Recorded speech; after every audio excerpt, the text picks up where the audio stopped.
Le temps maussade ne les a pas découragés. Amateurs d'urbanisme et d'architecture ou simples habitants de Rezé, ils sont nombreux à être venus écouter les explications de l'architecte Frédéric Bonnet. On parle souvent de densité en urbanisme, on dit surtout faites-nous pas quelque chose de dense parce que c'est affreux la densité.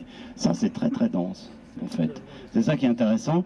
Du petit village de Trentemous jusqu'au quartier Pirmil, cette expédition urbaine est un moyen de découvrir et comprendre sur le terrain le projet de transformation du secteur Pirmil-les-Îles.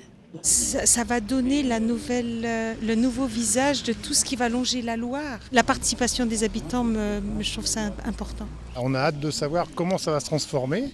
Il y a des commerces qui existent, il y a des habitations. Qu'est-ce que va devenir le terrain des abattoirs? Comment la nature va être intégrée? C'est tout ça qui est intéressant à savoir. C'est vrai que c'est intéressant parce qu'on voit un petit peu le point de vue des autorités locales. Et puis des architectes aussi, comment ils voient la situation, parce que nous, en tant qu'individus, on ne voit pas forcément les différentes contraintes d'aménagement, prendre tout ça en compte pour bien aménager, puis satisfaire quand même la population. Entre la Loire et la route de Pornic, c'est un espace de 60 à 100 hectares qui doit être aménagé.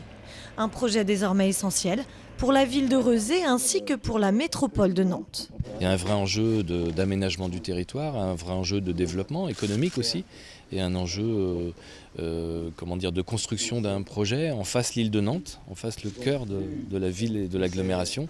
Donc il s'agit de construire ce projet de façon à tenir compte de son histoire, sa réalité et son avenir.